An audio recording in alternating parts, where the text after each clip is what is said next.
Hello అండి, అందరికీ నమస్తే. Welcome back to our channel Aruna's channel. ఎలా ఉన్నారు? అందరూ బాగున్నారా? నేనైతే చాలా బాగున్నాను. మీరందరూ కూడా చాలా చాలా బాగుండాలని మనస్ఫూర్తిగా కోరుకుంటున్నాను. ఓకే, ఈ రోజు మన వీడియో ఏంటంటే జ్యేష్ఠ మాసంలో శుక్లపక్షంలో వచ్చే పౌర్ణమిని ఏరువాక పూర్ణిమ అంటారు. ఇది పూర్ణిమ రోజు రైతులైతే స్పెషల్ గా పూజలు చేసుకుంటూ ఉంటారు. భూమిని దున్నడం అంతా కూడా ఇలాంటి రోజుల్లో స్టార్ట్ చేస్తూ ఉంటారు చాలా మంది విలేజెస్ లో. ఇక అలాగే మన లేడీస్ అందరూ కూడా ఉపవాసం ఉండి వట సావిత్రి వ్రతం అనేది జరుపుకుంటూ ఉంటారు. ఏరువాక పూర్ణిమ అనేది మనకి సంవత్సరంలో ఒక్కసారి వచ్చే పూర్ణిమ కాబట్టి ఆడవాళ్ళకి దీర్ఘ సుమంగళి యోగం కావాలనుకునే వాళ్ళందరికీ కూడా చాలా మంచి రోజు. ప్రతి ఒక్కరూ కూడా యూజ్ చేసుకోండి. ఈ పూజా విధానము అన్ని కూడా మనం తెలుసుకోబోయే ముందు అందరికీ కూడా ఏరువాక పూర్ణిమ శుభాకాంక్షలు. ఏరువాక పూర్ణిమ అమ్మో స్వామివారి పరిపూర్ణ కృపా కటాక్షాలు మనందరిపై ఉండాలని మనస్ఫూర్తిగా కోరుకుంటున్నాను. మీరు వ్రతం చేసుకునే అలవాటు ఉన్నట్లయితే మీరు చెట్టు దగ్గరికే వెళ్లి ఒక పసుపు గణపతిని ఉంచి అక్కడ స్వామివారిని ఫస్ట్ వినాయకుడిని ఏ విఘ్నాలు కలగకుండా చూడమని స్వామివారిని ప్రసన్నం చేసుకుని తర్వాత అక్కడ గౌరీ వ్రతం అని కూడా చాలా మందికి చేస్తే అలవాటు ఉంటుంది. మనకి అలాగే మనం ఇప్పుడు ఈ రోజు రెమెడీలో వచ్చి మీరు అలా చెట్టు దగ్గరకు వెళ్లి పూజ చేసే సౌకర్యం ఉన్నట్లయితే అక్కడ మీరు పూజ చేసుకుని ఒక చెంబు రాగి చెంబులో వాటర్ పోసి అక్కడ చెట్టు ముందు మొదల్లో మీ కోరికలు చెప్పుకొని ఒక 5 రౌండ్లు గాని 9 రౌండ్లు గాని లేదంటే 11 రౌండ్లు గాని ఆ దారాన్ని చుట్టి రావాలి. మాకు చెట్టు దగ్గరలో లేదు, మేము వెళ్లి చెయ్యలేము అనే వాళ్ళందరూ కూడా వాటిని ఇంట్లో పెట్టుకుని స్పెషల్ గా ఎలా రెమెడీ చెయ్యాలి అనేది ఈ రోజు మన వీడియో. ఇదండి మనకి మర్రి ఆకులు. మనకైతే ఇది చెట్టు బాగా ఫ్రెష్ గా ఉన్నది. పైగా మనకి ఇది మనము తోటల దగ్గర ఉండే చెట్లలో మనకి ఇలాంటి పెద్ద పెద్ద ఆకులు వస్తుంది. రోడ్ సైడ్ లో ఉన్నవైతే అవి చాలా ఇయర్స్ నుంచి ఉంటాయి కదా, అలాంటి వాటిలో ఇంకొంచెం సైజు చిన్నగా ఉంటాయి. ఇదైతే మనకి ఫ్రెష్ గా ఉన్న చెట్లో నుంచి తెచ్చుకున్నాము. ఈ ఆకులతో మనం ఈ రోజు రెమెడీ చేసుకుంటున్నాం. అదేంటి అంటే మీరు పూజా మందిరంలో ఈ ఆకులను పెట్టి ఇలాంటి ఒక ఆకునైనా తీసుకోవచ్చు, లేదంటే 3 ఆకులనైనా కూడా మీరు తీసుకోవచ్చు. ఈ ఆకుల్లో 3 ఆకులను తీసుకుని మీరు ఏం కోరుకుంటున్నారు దేవుడిని, మీరు హస్బెండ్ అండ్ వైఫ్ రిలేషన్ గాని మీ నార్మల్ గా మనకు ఫ్యామిలీ రిలేషన్స్ ఉంటాయి కదా, అలాంటి రిలేషన్ లో అంతా కూడా ఏదైనా గొడవలు ఉన్నాయా, మీరు ఎవరు మీతో ప్రేమగా ఉండాలని కోరుకుంటున్నారు, ఇంట్లో వ్యక్తులు గాని మన ఇంట్లో ఫ్యామిలీలో అందరూ బాగుండాలని, అలాంటి ఎవరైనా మీకు ఎక్కువగా గొడవలు అనిపిస్తూ ఉంటే వాళ్ళు నాతో ప్రేమగా ఉండాలని వాళ్ళ పేర్లు కూడా రాయొచ్చు. ఇంకొక ఆకు ఉంచుకొని మనము ఇంకో ఆకు తీసుకొని దీంట్లో మనకి ఏమైనా హెల్త్ ప్రాబ్లమ్స్ ఉన్నాయా, ఇంట్లో వాళ్ళకి గాని మనకి గాని ఏదైనా హెల్త్ ఇష్యూస్ ఉంటే వాళ్ళ పేర్లు కూడా రాసి మాకు హెల్త్ బాగుండాలి, మాకు ఆరోగ్యాన్ని మంచి ఆరోగ్యాన్ని ప్రసాదించు స్వామి అని దాన్ని కూడా రాసుకోవచ్చు. అలా మీ కోరికలు ఎన్నున్నాయి, మీరు ఐశ్వర్యం కోసం చేసినట్లయితే దానికి కూడా మీరు ఒక ఆకునైతే తుంచుకుని దాంట్లో కూడా ఐశ్వర్యానికి సంబంధించి బాగా అంటే ఇలా చిరిగిపోయినది కాకుండా బాగా నీట్ గా ఇలా ఉన్న ఆకులనే తీసుకుని దాన్ని బాగా కడిగి నీట్ గా శుభ్రం చేసుకుని దాంట్లో మీరు ఈ గంధంలో రోజ్ వాటర్ ని మిక్స్ చేసి దీన్ని ఒక పేస్ట్ లాగా తయారు చేసి దీంట్లో ఈ పేస్ట్ లో మీరు ఈ ఆకుల పైన నేమ్స్ రాయాలి. మీరు ఏం కోరుకుంటున్నారు, మీ ఎవరు మీతో ప్రేమగా ఉండాలనుకుంటున్నారు, మీ కోరికలేంటి మీరు కోరుకోవచ్చు. ఈ రోజు మనం ఏరువాక పూర్ణిమ సందర్భంగా మనం చేయబోయే స్పెషల్ రెమెడీ. ఈ ఆకుని ఆ నేమ్స్ అన్ని కూడా రాసిన తర్వాత దీన్ని దేవుడు ముందు ఉంచి 3 ఆకులు కూడా ఇలా దేవుడిని చూస్తూ సపోజ్ ఇక్కడే దేవుడు ఉన్నాడు అనుకోండి, పటం మీరు లక్ష్మీనారాయణుల పటమైనా ఉంచుకోవచ్చు, లేదా లక్ష్మీ వెంకటేశ్వర స్వామి కూడా ఉంచుకోవచ్చు. మనకి పౌర్ణమిలో స్పెషల్ గా అమ్మవారి పూజ కూడా ఉంటుంది కాబట్టి మీరు అలా అమ్మవారి ముందు ఆ పేర్లన్నీ రాసి అక్కడ ఉంచి 2 దీపాలు వెలిగించి అటువైపు ఇటువైపు క్షీరాన్న నైవేద్యము అనేది తప్పనిసరిగా అమ్మవారికి నివేదించాలి. పౌర్ణమి గడియల్లో మనము అమ్మవారికి పూజించినట్లయితే మనకి మరింత లక్ష్మీ కటాక్షం కావాలనుకునే వాళ్ళు తప్పనిసరిగా ఈ ఆకులు అక్కడ ఉంచి మీరు క్షీరాన్న నైవేద్యం అనేది పెట్టి అక్కడ మన కోరికలన్నీ కూడా చెప్పుకుని కుంకుమార్చన అనేది తప్పకుండా చెయ్యాలి. మనము మార్నింగే చెయ్యాలనేం లేదు, మనం జస్ట్ రెమెడీ చేస్తున్నాం కాబట్టి పౌర్ణమికి సంబంధించిన ఏ పూజలైనా కూడా సాయంత్రమే విశేషంగా చేసుకోవాలి.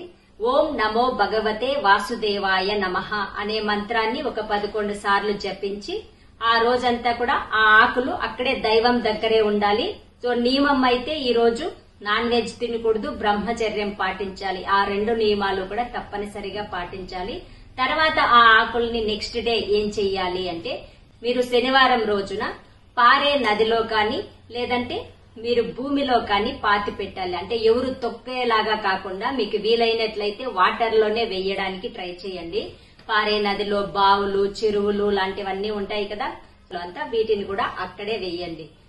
ఇక ఈ ఏరువాక పూర్ణిమకి మనం పూజలు చేసుకునే ముహూర్తాలు ఏంటి అనే విషయానికి వచ్చినట్లయితే, మనము జ్యేష్ఠ పూర్ణిమ అంటారు, ఏరువాక పూర్ణిమ అంటారు. దీన్నే దేవస్నాన పూర్ణిమ అంటారు. అంటే దేవతలు స్నానం చేయడానికి భూలోకానికి వస్తారు అని. అందుకే మనం ఇప్పుడు చేసే పూజల వల్ల సో దేవతల అనుగ్రహం మనకి సులభంగా దొరుకుతుంది అని ఈరోజు ప్రత్యేకంగా పురాతన కాలం నుంచి పూజలు చేస్తారు. అందులోనూ మనకి ఇప్పుడు శుక్రవారంతో కలిసి వస్తుంది కాబట్టి ఏరువాక పూర్ణిమ మరింత ప్రత్యేకంగా లక్ష్మీ పూజలన్నీ కూడా తప్పకుండా జరుపుకోండి.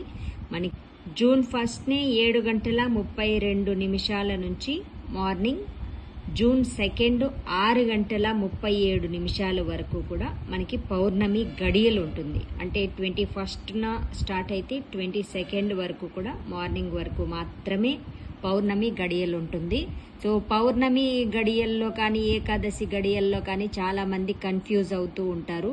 మనకి ఏ రోజున కొన్ని వ్రతాలకి మార్నింగ్ మొదలవుతుంది కదా, అది ముఖ్యం. మనం చేసుకోబోయే రెమెడీస్ కి గడియలు అనేది చాలా ఇంపార్టెంట్. సో మీరు ఏ రెమెడీ చేసినా పౌర్ణమి గడియలు అప్పుడు ఉన్నాయా లేదా అనేది ఇంపార్టెంట్. కొన్ని వ్రతాలకి మార్నింగ్ స్టార్ట్ అయినప్పుడు ఉంటే చాలు, ఆ రోజంతా కూడా వ్రతాలు, పండగలు లాంటివి సెలబ్రేట్ చేసుకోవచ్చు. అలా కాకుండా ప్రత్యేకంగా ఒక రెమెడీ చేసుకునేటప్పుడు మీరు ఆ రెమెడీ చేసే టైంలో మీకు గడియలు ఉన్నాయా లేదా అనేది చాలా ఇంపార్టెంట్. అందుకే నేను మనకి నెక్స్ట్ డే పౌర్ణమి అనేది క్యాలెండర్లో ఉన్నా కూడా ఆ గడియలు పంచాంగంలో ఎప్పుడున్నాయి, ఆ గడియల్లో శుభముహూర్తం ఎప్పుడు అనే దాన్ని పరిశీలించుకుని మీకు ముహూర్తాలు అనేది చెప్తూ ఉంటాను. సో ఇది అందరికీ అర్థమవుతుందని అనుకుంటున్నాను. ఓకేనా? ఇప్పుడు అయితే మనకి పౌర్ణమి గడియలు ఇప్పుడు ఉన్నాయని చెప్పాను కదా, మీరు బ్రాహ్మీయ ముహూర్తంలో అయినా చేసుకోవచ్చు. ఎందుకంటే ఈరోజు 2 వీడియోలు షేర్ చేశాను.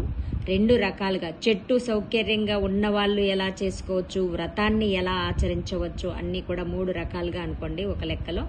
బ్రాహ్మీయ ముహూర్తంలో అయితే 4:10 నుంచి 4:58 వరకు బ్రాహ్మీయ ముహూర్తం ఉంటుంది. ఇక మనకి అమృత కాలము ఇవన్నీ కూడా మనకి పౌర్ణమి గడియల్లో పూజలు అనేది ఈవినింగే చాలా ప్రత్యేకం. లేదా మీరు బ్రాహ్మీయ ముహూర్తంలో చేసుకోవాలి, లేదంటే ఈవినింగ్ టైంలో చేసుకోవాలి. ప్రదోష కాలంలో 4:30 నుంచి కూడా 6 గంటల లోపలే పూజా ప్రాసెస్ అనేది అయిపోవాలి. 6 గంటలకి ఇల్లు చేరుకోవాలి. చెట్టు దగ్గరికి వెళ్లి చేసుకునే వాళ్ళందరూ కూడా, లేదా చెట్టు దగ్గరలో మీకు జెంట్స్ తెచ్చిచ్చేలాగా ఉంటే ఆకులు తెచ్చుకొని కూడా మీరు పూజ ఇంట్లో చేసుకోవచ్చు. 2 రకాలుగా చేసుకోవచ్చు. మీరు 2 చేసుకోగలిగితే కూడా చేసుకోవచ్చు. అప్పుడు మనకి 2-3 రకాలు కోరికలు ఉంటే కూడా అలా చేసుకోవడానికి ట్రై చేయవచ్చు. అభిజిత్ ముహూర్తం అనేది మధ్యాహ్నం వస్తుంది. ఈ గడియల్లో మీరు ఆకులు కూడా తెచ్చుకున్నట్లయితే మంచిది. ఇప్పుడు మనం ఈ టైంలో పూజలు అనేది చెయ్యం కదా, ఇంటికి కొమ్ములు తెచ్చుకొని పూజ చేసుకోండి అని చెప్పాను కదా, అలాంటి వాళ్ళందరూ కూడా అమృత కాలంలో కానీ అమృత గడియల్లో కానీ అభిజిత్ ముహూర్తంలో కానీ ఆ చెట్టు నుంచి ఆకుల్ని ఇంట్లోకి తెచ్చుకోవడానికి ట్రై చేయండి. తర్వాత మీరు సాయంత్రం వేళలో ప్రదోష కాలంలో ఆకుల్ని ఉంచి పూజ చేసుకోవచ్చు. సో దానికోసం ఈ ముహూర్తం చెప్తున్నాను. అభిజిత్ ముహూర్తం మధ్యాహ్నం 12:02 నుంచి 12:55 వరకు ఉంటుంది. అమృత కాలము 11:40 నుంచి 1:15 వరకు కూడా మనకి అమృత గడియలు ఉంటుంది. ఈ గడియల్లో మీరు ఆకులను తెచ్చుకొని ఇంట్లో ఉంచుకొని తర్వాత సాయంత్రం చక్కగా పూజ చేసుకోండి. లక్ష్మీ పూజలు, బీరువాకు సంబంధించిన పూజలన్నీ కూడా చక్కగా చేసుకోవచ్చు ఏరువాక పౌర్ణమి రోజున. బీరువాలో పెట్టే వస్తువుల్ని ఎప్పుడు క్లీన్ చేసుకోవాలంటే ఇలాంటి పౌర్ణమి రోజునే. మీరు నార్మల్ గా మనము ఇంట్లో పూజ చేసినవన్నీ కూడా లక్ష్మీ గవ్వలు, గోమతి చక్రాలు లాంటివన్నీ కూడా మనము లాకర్ లో ఉంచుకుంటూ ఉంటాం కదా.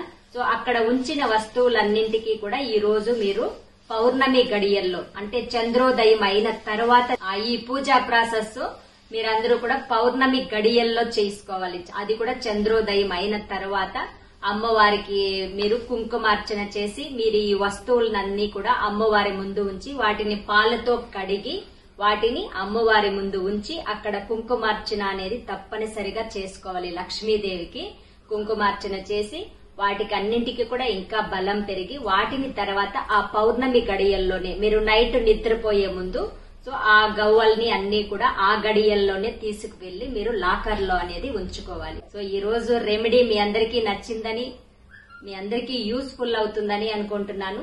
రేపటి వీడియోతో మళ్ళీ కలుసుకుందాం. ఫర్ వాచింగ్ ఫ్రెండ్స్, మీలో ఎవరికైనా ఎలాంటి కెమికల్స్ లేని ఆర్గానిక్ బ్యూటీ ప్రొడక్ట్స్ కావాలనుకునే వాళ్ళు పక్కనే ఉన్న నెంబర్ కి మెసేజ్ పెట్టండి.